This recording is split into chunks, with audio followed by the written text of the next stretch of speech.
Hello bachcho, let's read the question. So question says that an object whose surface area is 80 centimeter square is to be plated with an even layer of gold, that is 80 into 10 to the power minus 4 centimetre thickness. एक आपके पास object है जिसका surface area 80 centimetre square given है और हम उसको even layer of gold के साथ क्या कर रहे हैं, प्लेटेड कर रहे हैं, जिसका थिकनेस आपको क्वेश्चन में गिवन है यहाँ पे 8 into 10 to the power minus 4 centimetre. Now, the density of the gold is given 19.7 gram per centimeter cube. The object is placed in a solution of AuNO3 whole thrice and a current of 2.4 ampere is applied. The time in a second is required for the electroplating to be completed, assuming that the layer of gold build up evenly is evenly मतलब even number पे बन रहा है और यहाँ पे क्या है AU का मास गिवन है, मोलर मास दैट इज 197। चलते हैं इस क्वेश्चन को सॉल्व करते हैं। सबसे पहले यहाँ पे देखा जाए तो आपका सरफेस एरिया गिवन है, साथ साथ में गोल्ड का थिकनेस गिवन है। तो इतना सरफेस एरिया है, मतलब आप मान लो कि ये एक ऑब्जेक्ट है जिसपे इलेक्ट्रोप्लेटिंग करना है। तो इसका सरफेस एरिया हमें क्वेश्चन में गिवन है, that surface area is basically 80 centimetre square. ठीक है, और जो गोल्ड का लेयर चल रहा है उस लेयर का आपका बेसिकली क्या गिवन है, उस लेयर का हम कह सकते हैं थिकनेस गिवन है। थिकनेस यहाँ पे लिख लेते हैं, thickness, let me write properly, thickness। तो थिकनेस कितना गिवन है, that is equals to 8 into 10 to the power minus 4 centimetre.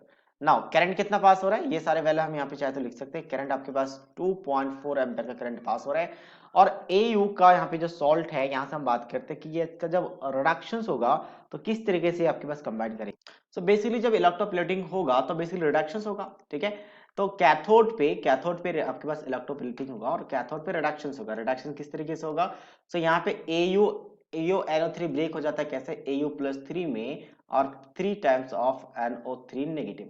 Gold का हमें इलेक्ट्रोप्लेटिंग करना है तो ऑब्वियसली कैथोड में देखना पड़ेगा, कैथोड में कैटायंस होते हैं तो कैथोड में Au+3 होगा, क्योंकि NO3 नेगेटिव एनोड में होगा तो एनोड का देखने की जरूरत ही नहीं है।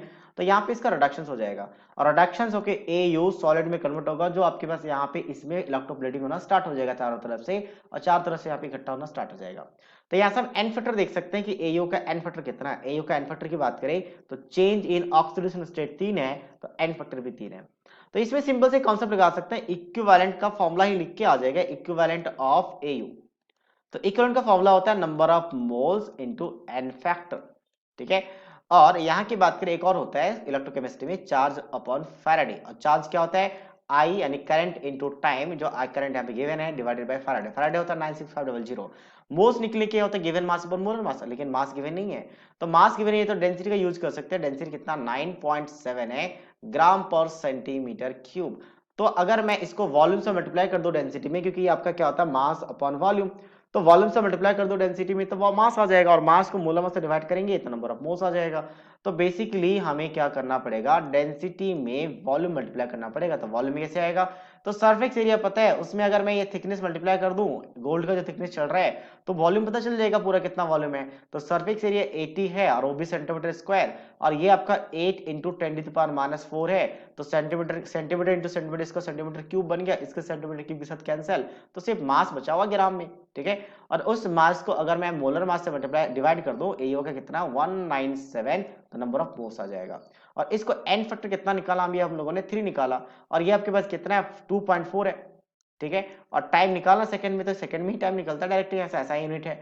और फैराडे कितना 96500। तो बस इसको क्रॉस मल्टीप्लाई करने के बाद टाइम निकालना है। तो क्रॉस मल्टीप्लाई करने के बाद टाइम निकालने के बाद वैल्यू आ जाता है 772 second. So this is the final answer of this question. So I hope you understood it well. All the best.